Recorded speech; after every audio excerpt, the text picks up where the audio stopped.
Nous sommes à Picogan, dans l'église typique, dans l'église culturelle de la communauté des Anishinabés, ici à Picogan. Et je suis en présence de personnes qui vivent ici à Picogan. Elles vont se présenter là, dans quelques instants. Et le but de ce petit rassemblement, c'est pour être en communion avec la délégation qui est présentement à Rome, qui va rencontrer le pape François. Et les membres de cette délégation-là, ce sont des personnes qui sont qui ont été pensionnaires, qui ont vécu l'expérience des pensionnats avec toutes les souffrances qui nous ont été décrites déjà, qui ont accompagné ces expériences-là. Et ils sont à Rome dans l'optique du processus de guérison-réconciliation. Bon. Alors donc, ici, les personnes qui m'accompagnent, mais d'abord, merci d'être là. Merci à chacune de vous, à chacun de vous. Et puis, je vous invite à vous présenter les unes ou les uns après les autres.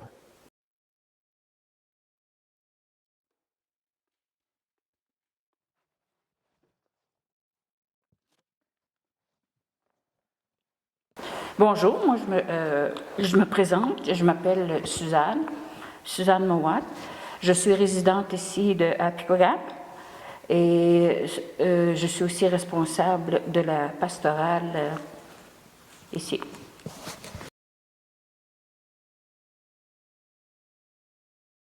Bonjour, moi je m'appelle Diane, je suis la sœur de Suzanne. J'ai grandi ici dans cette communauté. Maman était enceinte de moi quand on a déménagé dans cette maison où j'habite présentement.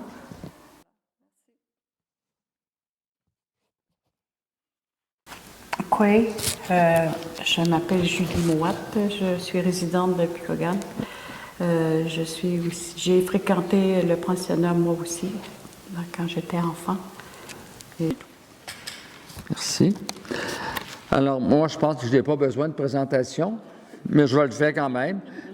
Mon nom est Gilles Lemay, je suis évêque du diocèse d'Amos, ici, depuis le 15 avril, dans moins d'un mois, ça fera 11 ans qu'on m'a confié la mission du diocèse d'Amos. Moi aussi, je me présente. Je m'appelle Molly Mowat, Kistabiche, Marien Kistabiche. Tout à l'heure, mon mari va parler. Je suis résidente à Picogan depuis la création de Picogan. Je suis retraitée de 37 ans d'enseignement. Bonjour, je m'appelle Blandine Allen, je suis sœur de l'Assomption. J'ai accompagné il y a 3 ans Suzanne dans la pastorale ici pendant 1 an. On a été interrompu par le confinement. Bonjour, je m'appelle Robert Larouche et puis ma femme et moi, on a eu la chance d'aller vivre à Kuujjuaq avec la communauté inuit là-bas et avec la communauté catholique. On est envoyé par notre évêque, Monseigneur Lemay, pour être responsable de la mission catholique là-bas. Et donc, je suis heureux d'être ici aujourd'hui.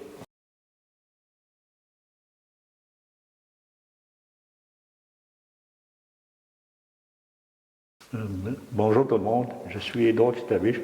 Je suis pas mal dans les premiers résidents de Picogan depuis 1964. Puis j'ai fréquenté le pensionnat pendant 8 ans. Puis ça m'a laissé des séquelles psychologiques que je pensais d'avoir réglées.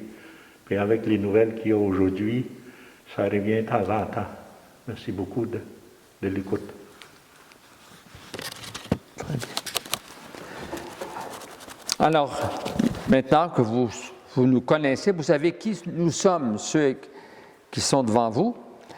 On va invoquer l'Esprit Saint pour demander à l'Esprit Saint de avec son feu d'amour, de mettre cet élan dans nos cœurs, un élan de prière, d'élévation vers notre Créateur, vers Dieu notre Père. Et puis, on va le faire en Anishinaabe. Alors, Molly va nous chanter un refrain à l'Esprit Saint dans sa langue maternelle.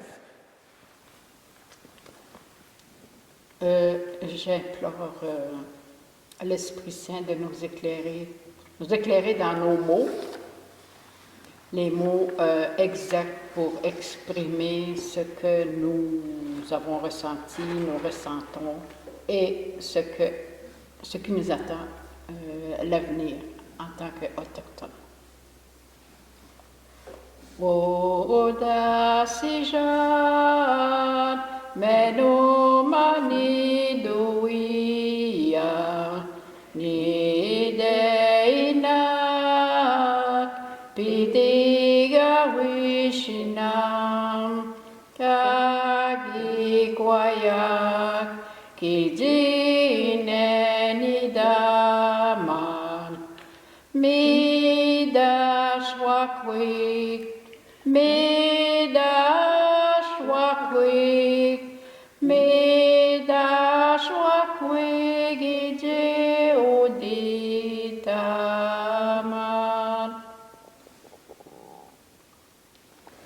Merci beaucoup.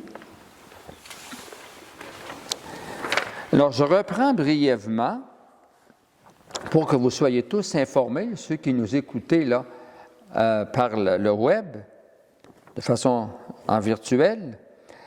Alors, déjà, est rendu à Rome depuis samedi. On enregistre, nous autres, ici, le dimanche, la veille des premières entrevues. Alors, déjà, sont rendus une délégation de 32 aînés, des gardiens du savoir, survivants et survivantes des pensionnats et jeunes autochtones de partout à travers le pays. Ces délégués qui ont été choisis en collaboration avec, d'une part, l'Assemblée des Premières Nations, pour ce qui est des Autochtones, et aussi avec le Ralliement national des Métis, parce qu'il y a une délégation de Métis, et puis il y a une délégation d'Inuits. Alors, eux autres, ils ont été choisis par aussi leur coordination. Alors, ils apportent à Rome avec eux, évidemment, une expérience vécue et un aperçu approfondi de l'héritage des pensionnats et des impacts du colonialisme. Et plusieurs d'entre eux sont directement impliqués dans le processus continu de guérison et réconciliation. Alors, c'est dans ce processus-là que le pape accueille à Rome présentement cette délégation. Et ce qui est attendu, ce qui est espéré, c'est que ça produise vraiment des fruits de guérison et de réconciliation. Demain, lundi, le 28, le premier groupe, qui sera les Métis, seront rencontrés par le pape François à 10 heures.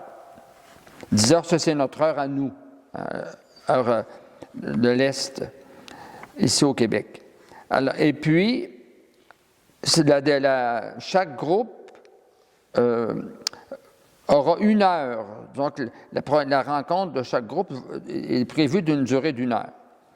Donc, à 10 heures, ce sera les Métis. Et ensuite, à 11 heures, cette même journée du 28 mars, ce sera les Inuits. Et dans l'après-midi, il y aura un point de presse qui va résumer un peu ce qui se sera vécu le matin. À 15 heures, il y aura un point de presse pour dire ce qui s'est passé avec les Métis. Et à 16 heures, un autre point de presse pour donner un aperçu de ce qui se sera passé avec les Inuits. Jeudi, le 31 mars, à 10h30, là, le pape va rencontrer la délégation des Premières Nations. Et ensuite, à 15 heures cette même journée-là, il y aura le point de presse. Et la journée suivante, le 1er avril, là, le pape va avoir en audience générale, en audience finale, les 3 groupes ensemble et d'autres personnes qui vont se joindre à eux, de même que les évêques et archevêques délégués par la Conférence des évêques du Canada. Entre autres, il y aura l'évêque président de la conférence, qui est Monseigneur Raymond Poisson, et le vice-président, qui est Monseigneur William McGrattan. Alors voilà. Maintenant qu'on connaît un petit peu l'horaire, nous qui sommes ici aujourd'hui, c'est pour être en communion avec eux, et puis c'est pour présenter au Seigneur, il y a par la Vierge Marie, Notre-Dame de Guadalupe, un temps de prière pour que cette rencontre-là porte des fruits attendus de guérison et de réconciliation. Alors vous, mes sœurs bien-aimées, mon frère bien-aimé qui sont ici, je vous invite à nous dire comment vous réagissez à cette nouvelle qu'il y a une délégation qui est déjà à Rome, qui va être rencontrée par le pape François dans cette optique de guérison-réconciliation. Alors, comment vous réagissez à cet événement-là? Je vous invite à prendre la parole, les unes après les autres. Premièrement, ceux qui sont à Rome, je les trouve très, très, très chanceuses. Ces personnes-là, je les trouve très, très, très chanceuses. Et il me semble, moi, je me retrouve à Rome, à Place Saint-Pierre, lorsqu'on était allés en voyage. Et en ce qui concerne la rencontre que les 32 personnes ont, je trouve que il y a un avancement à quelque part concernant les survivants. Et je me dis, enfin, il va y avoir quelque chose en bout de ligne pour ceux qui supportent encore ces souffrances-là. Et en étant avec le pape François, je suis sûre et certaine que l'Esprit Saint, Dieu, Jésus, n'est pas sourd. Et ils vont entendre les prières qui lui sont adressées.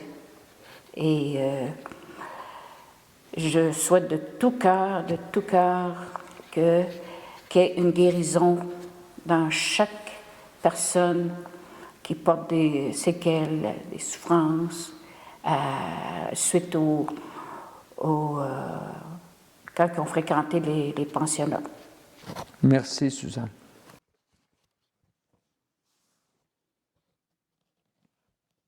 Bonjour, moi je pense que ce qu'il y a à Rome, c'est vraiment une première.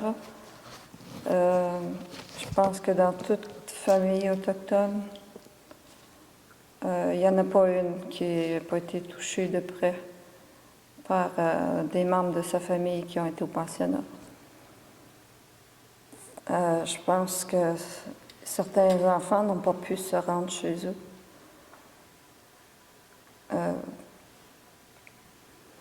Dans ma famille, sur 9 enfants, il y en a eu 6 enfants qui sont allés au pensionnat. Et j'ai un frère qui est décédé, qui en a beaucoup souffert. Je me souviens qu'il allait à l'église quand même s'il était en état d'ébriété, suite probablement des souffrances qu'il vivait à l'intérieur. Ce que je souhaite par tous ces événements-là, les premiers pas vers la guérison, c'est que un pas à la fois, une prière à la fois, la guérison arrive par le pardon. Puis que ça se passe bien, en fait, à Rome avec le pape pour leur discussion. Merci. Merci beaucoup, Diane.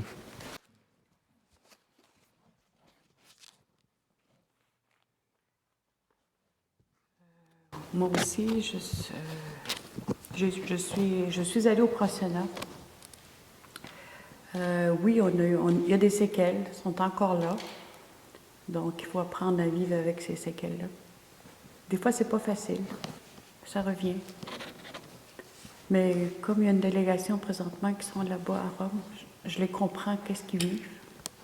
C'est sûrement pas facile pour eux aussi.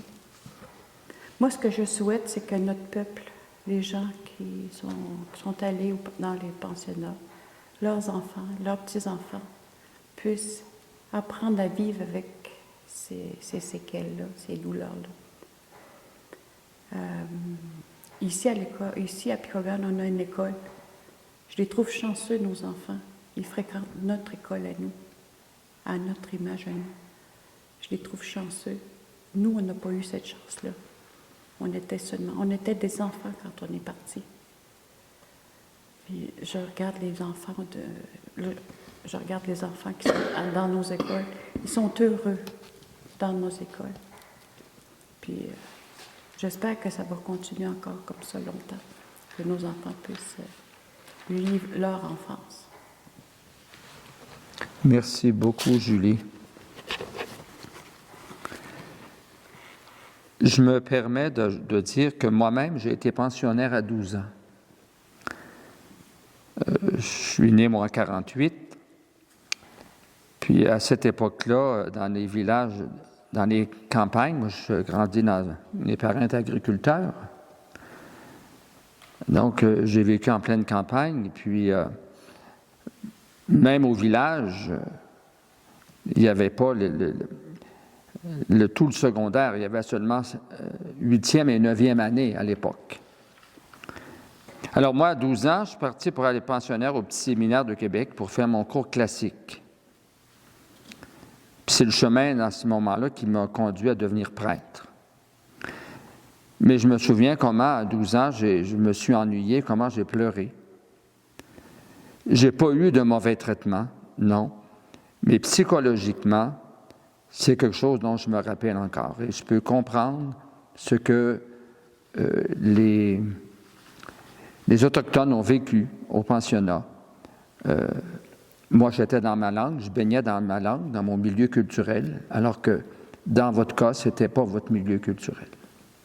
Alors, j'ai beaucoup d'empathie, j'ai beaucoup de compassion pour ce que vous avez vécu.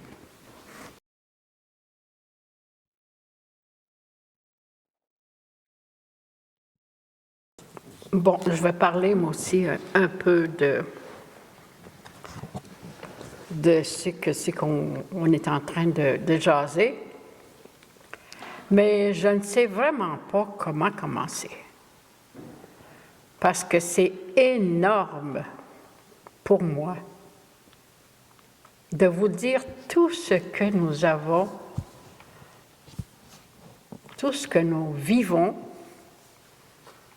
par les événements en rapport avec les Autochtones. Ça fait... La cicatrice a commencé. Je m'excuse du terme que je vais employer. Dès que l'automne est arrivé au pays. L'Amérindien, je dirais, s'est fait avoir. Pourquoi? Il y avait un trop grand cœur. Il a ouvert les portes. Il a même dit Kabak. Kabak veut dire débarque. Alors, ses bras sont ouverts. Et suite à cette grande générosité, ce grand accueil, s'en est suivi on a joué sur sa bonté jusqu'à le posséder entièrement. jusqu'à ce que le gouvernement le tienne par la main. La cicatrice est très, très loin.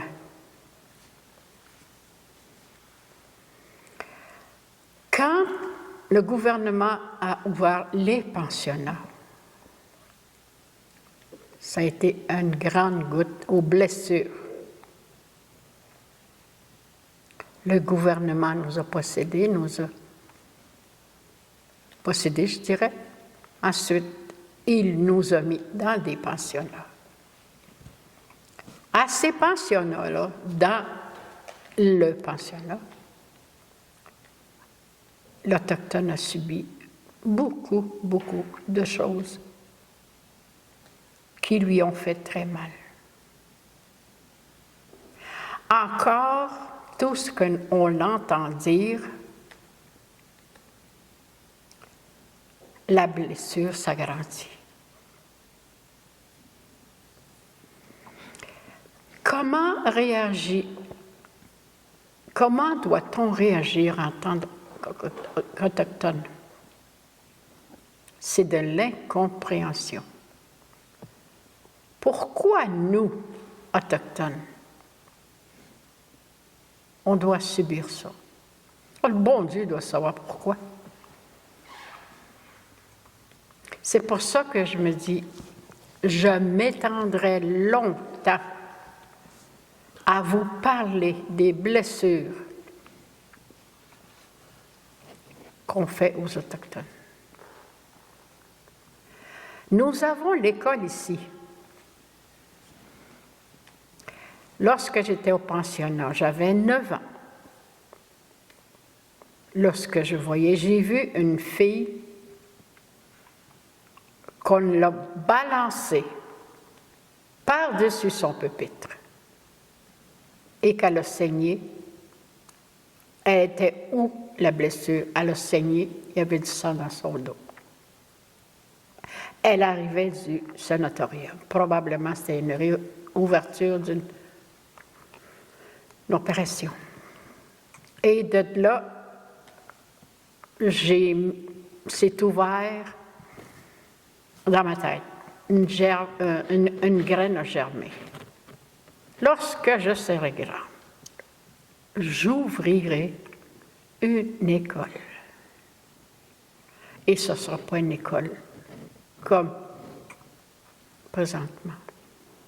Dès l'âge de 9 ans, je me suis préparée à devenir un professeur, d'année en année, jusqu'à l'obtention de mes diplômes. Et dans cette église ici où nous sommes, dans le sous-sol, a été la première classe à Picogan. Maintenant, nous avons l'école primaire, dont Julie parlait tout à l'heure, que les enfants sont bien maintenant, apprécient ce qu'ils ont. Les parents sont sécures parce que leurs enfants sont dans le milieu même. C'est pour ça que je me dis j'aurais tellement de choses à raconter, tellement de blessures en rapport avec l'Autochtone. Comment juger un Autochtone qui se noie dans la drogue, dans l'alcool? Il vient de loin, il est loin. À quand la guérison? On entend qu'il va y avoir une chose de réconciliation avec le pape. Est-ce possible?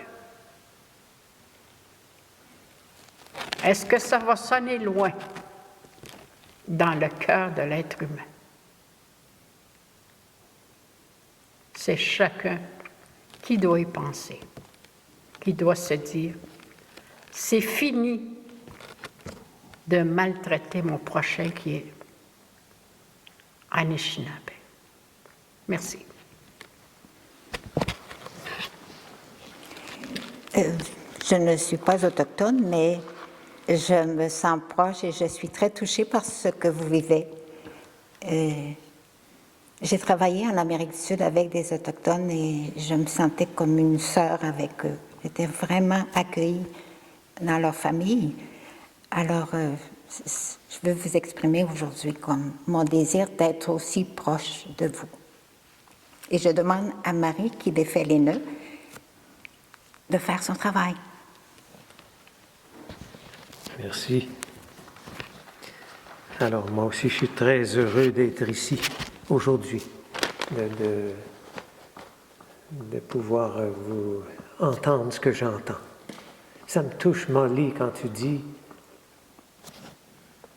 que tu aurais tellement de blessures à nommer et qu'il faudrait comme du temps pour nommer tout ça. Et je me dis, si tu as besoin du temps et d'un espace, tu as besoin aussi de personnes qui l'écoutent et qui portent ça. Et moi, je suis très heureux d'être ici. Avant de venir, ma femme m'a dit, Robert, si à la suite de la rencontre que vous faites aujourd'hui, il y en a qui désirent continuer à se rencontrer comme dans un cercle de guérison, elle dit, moi, je veux venir. Puis moi aussi, je veux venir. On fait partie de l'histoire. Je n'étais pas dans un pensionnat, mais je fais partie de l'Église qui a collaboré avec les pensionnats. J'avais la mentalité que les gens avaient à cette époque-là. J'ai aussi besoin de guérison.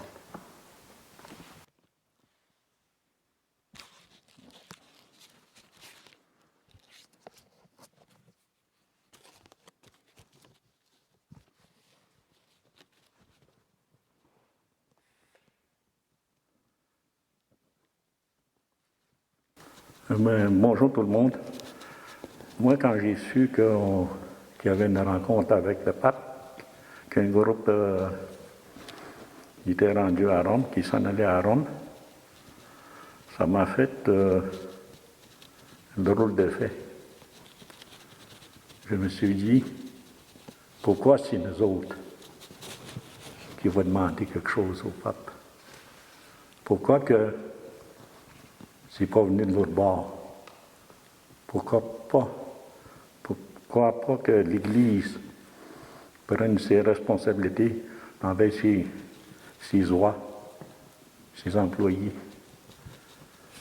Ça aurait été plus normal que ça vienne d'en haut, comme on dit souvent. Je ne suis pas nécessairement en désaccord du processus, mais juste en désaccord de la façon que c'est fait. C'est pas nous le coupable. C'est pas moi le coupable. Je suis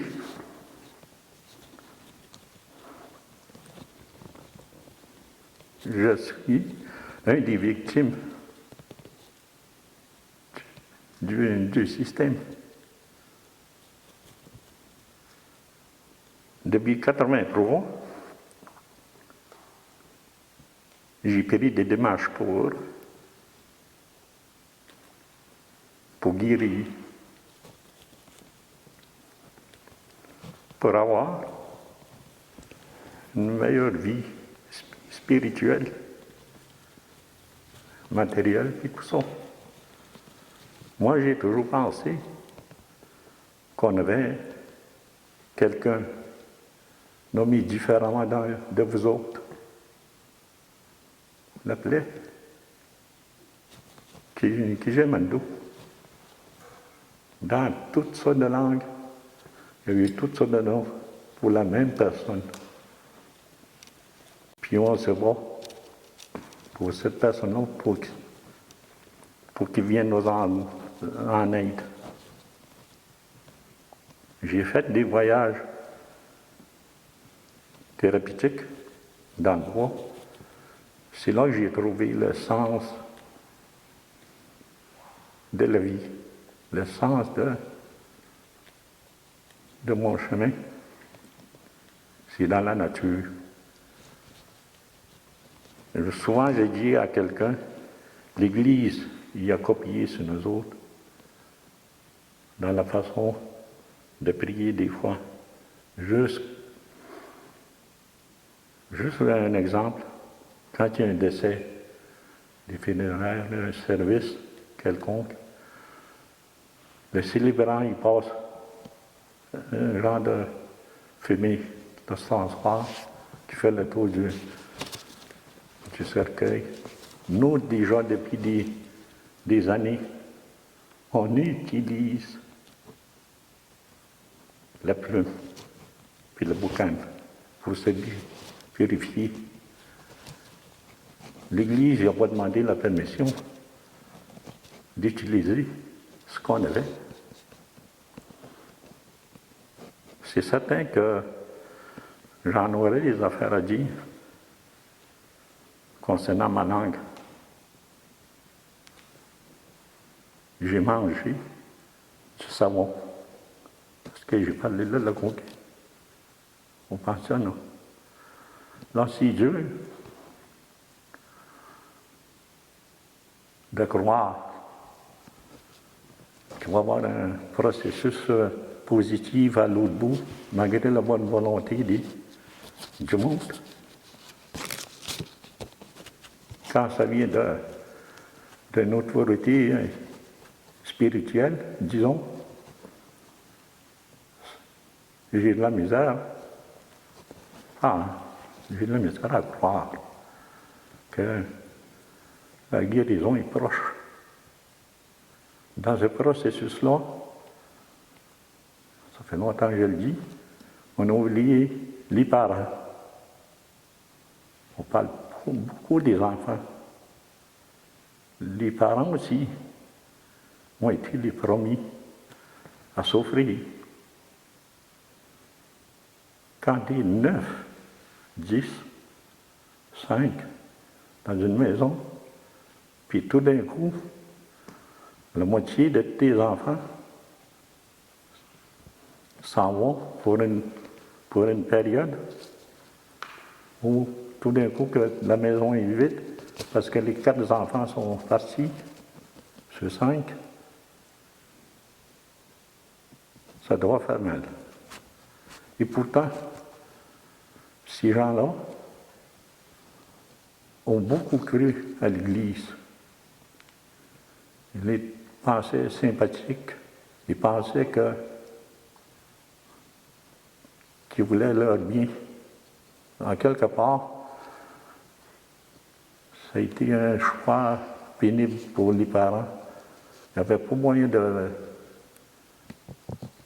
résistance. Les enfants étaient vraiment enlevés. L'autobus y arrivait, il fallait que tu embarques. Pas un mot.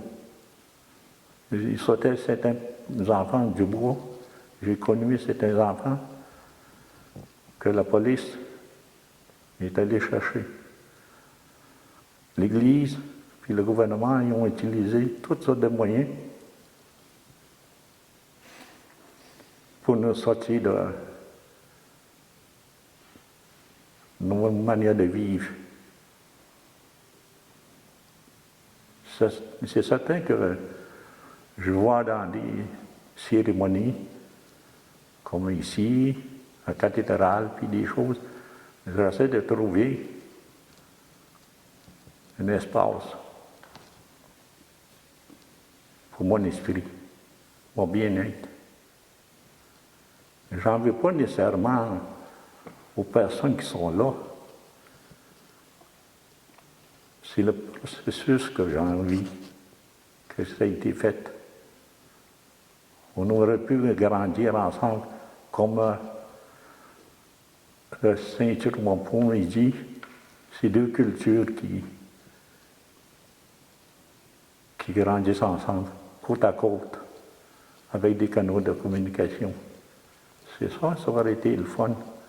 Mais il y a quelqu'un qui a décidé à quelque part qu'il fallait qu'on disparaisse ou bien qu'on change de religion parce que notre Kijavanindu, il n'était pas le bon. Pourtant, c'était le même.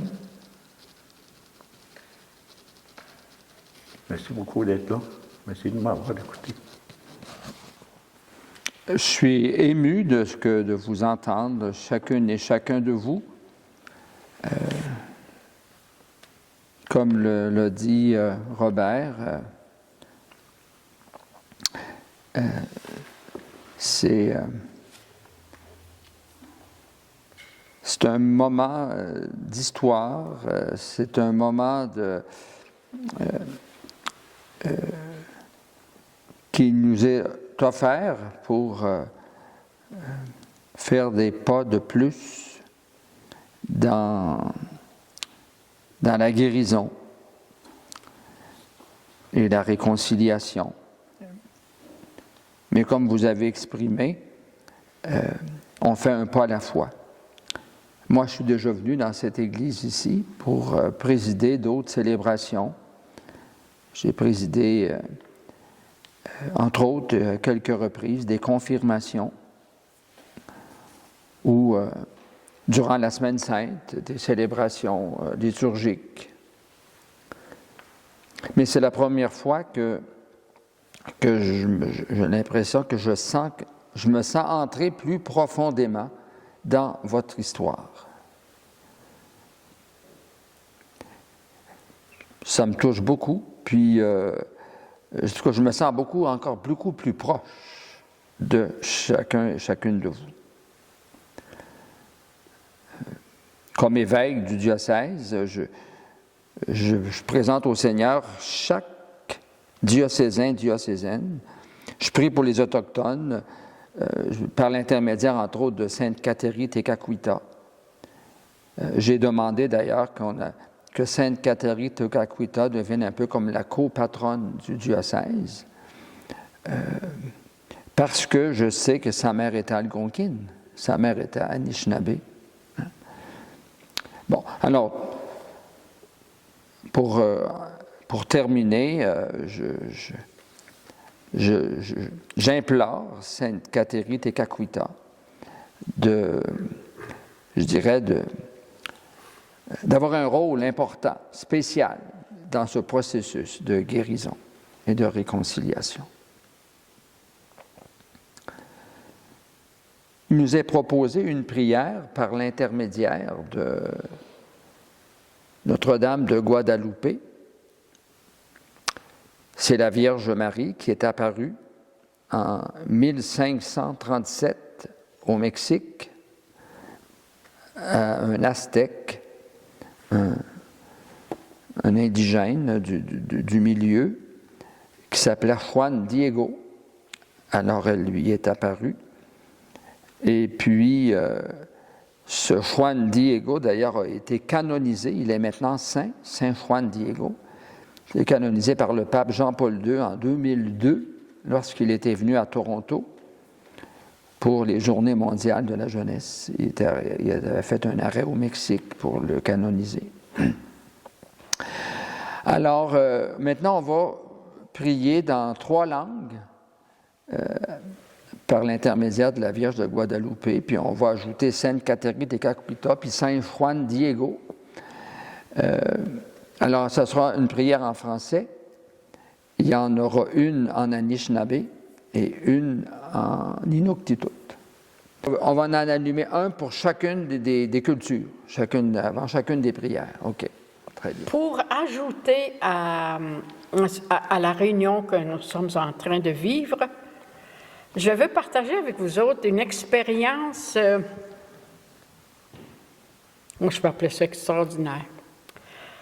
Je lis beaucoup. C'est ma façon de trouver le sommeil.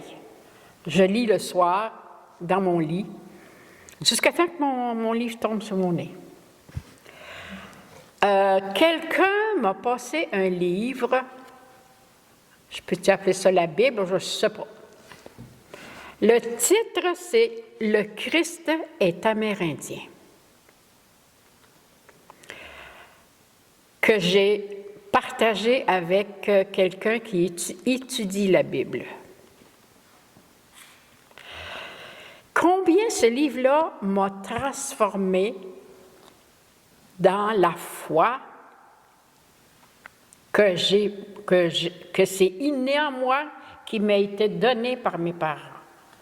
Et la foi, FOI, que j'ai rencontrée ailleurs, dans les pensionnats. Et encore que je vis présentement. Dans ce livre-là, Le Christ est amérindien, c'est exceptionnel qu'est-ce que j'ai trouvé là-dedans. Comment ça se fait que l'Autochtone, il était comme ça? Comment ça se fait qu'il sait c'est quoi le respect? C'est quoi le recueillement, l'élévation de son âme, alors qu'il n'est jamais allé à l'école? J'en ai parlé avec le monsieur qui étudie la Bible et lui-même ne sait pas quoi me dire. Parce que ce que j'ai trouvé là-dedans, c'est exactement ce que l'Amérindien croit. Où a-t-il pris ça? Comment ça se fait qu'il est capable de méditer, de considérer une présence spirituelle au-delà de lui? Il croit à son être supérieur. Il prie son être supérieur. Puis, lui, selon lui, il me dit, à moins que le Christ soit passé par le détroit de Bering, qui est venu enseigner aux Autochtones, parce que de 12 ans à 33 ans, où était-il, Jésus? Était-il parmi les Autochtones? Y a-t-il évangélisé un peu partout? Pour moi, là, ça a été une de mes plus grandes trouvailles, de certifier que ma foi présentement est exactement la foi des Autochtones.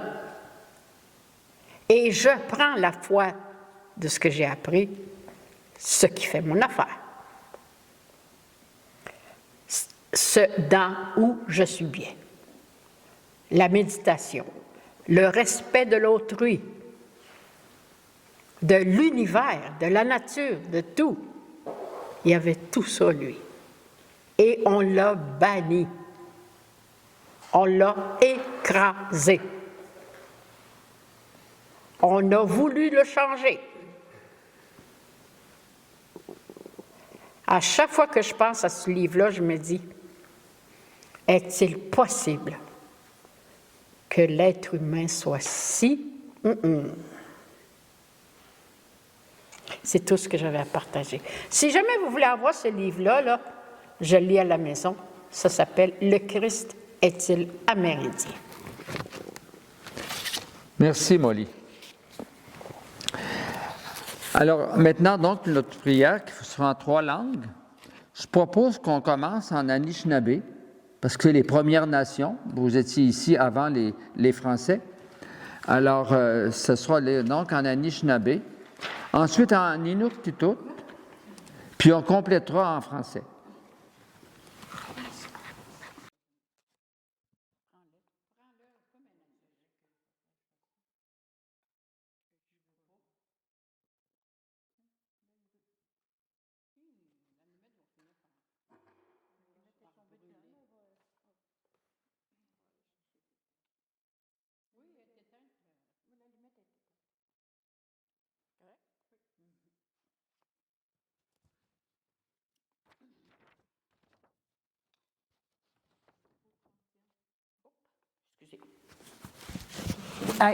Ayamie Gigewin, Ashid Nazikuda de Wenoji. O Gagichitwa, Tayasana Kwewich, Notre-Dame Guadalupe, Kibagosenimigu, Kigwezi Soji, Ninawid Epima Desiag, Oma Kikag, Ninawid Kakina Anishnabeg, Ashid Kudagian Anishinaabe Wakin, Mamo, Kijiwa Badamag, Kigewin, Ashij Nazikuda Dewin, Kiji Mekamag, Menu Koyakwa Dezuin, Kayebe Kadendamuin, Nidabinuji Jiminana Guji. Ni Jojo Minan, Ayemi Winikag, Kagano Damawishinam.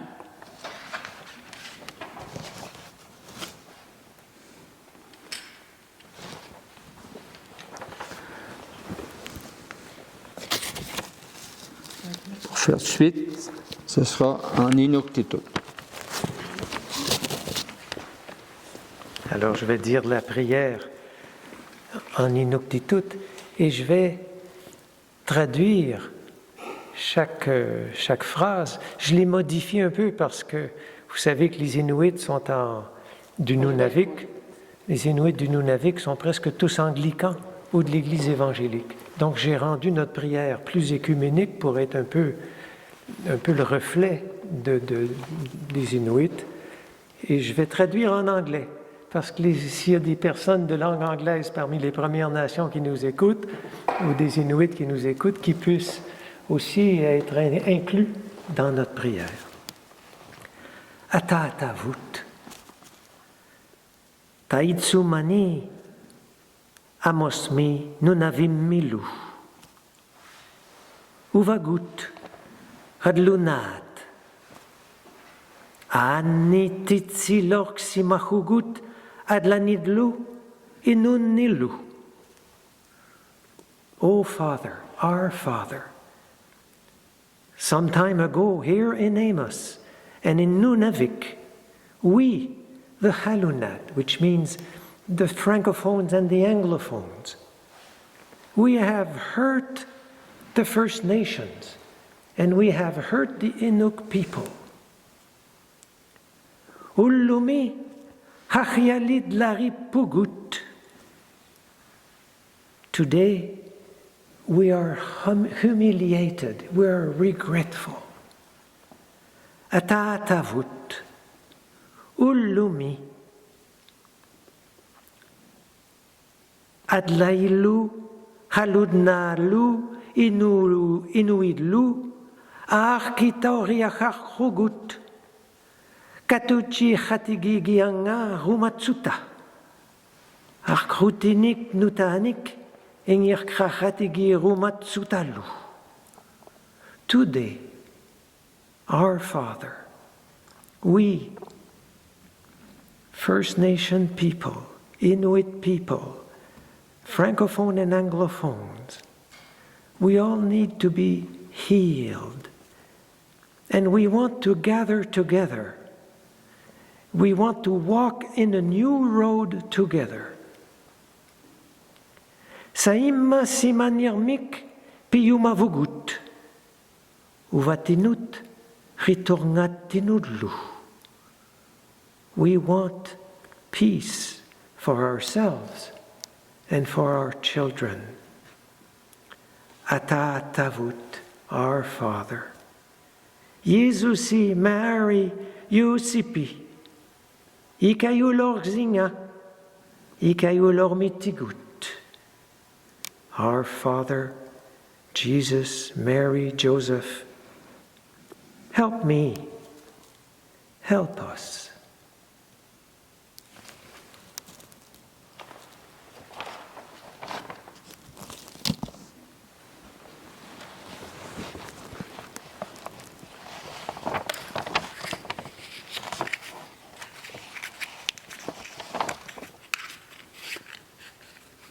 Et pour compléter, Sœur Blandine, pour faire la prière en français.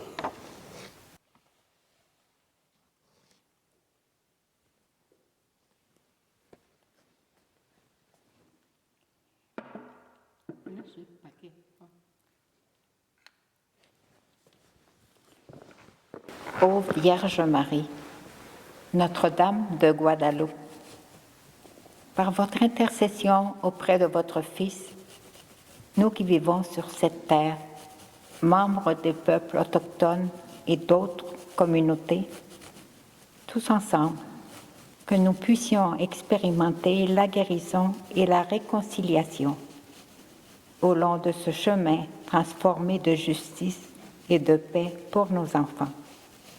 Mère de l'Église, priez pour nous.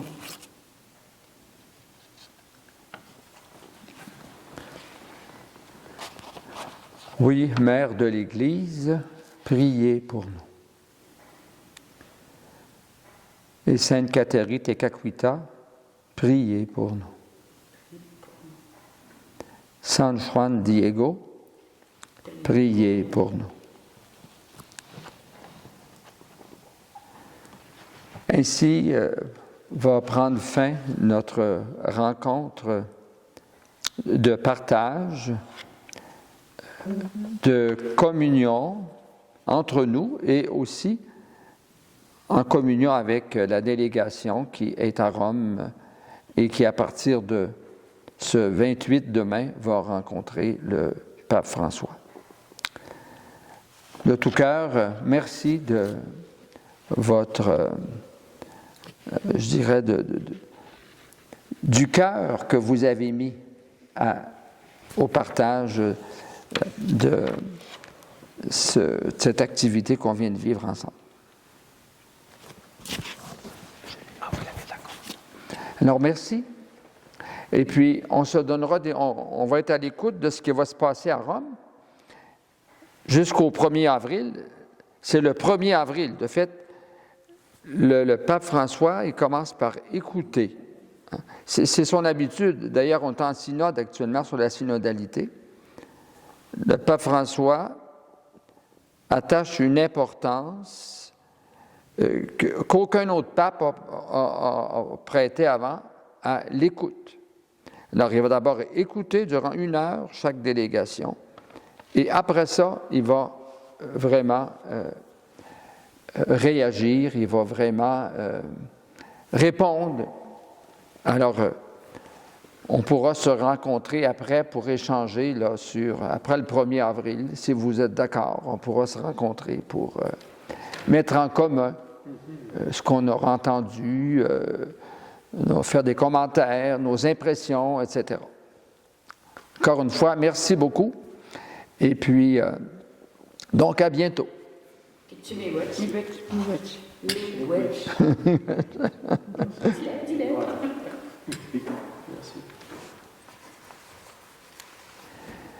Alors, je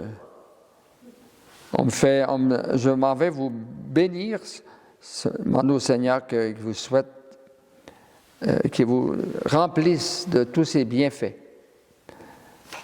Dans sa tendresse et sa bonté que vous accompagne notre Dieu, Créateur et Père, le Fils et le Saint-Esprit. Amen. Amen.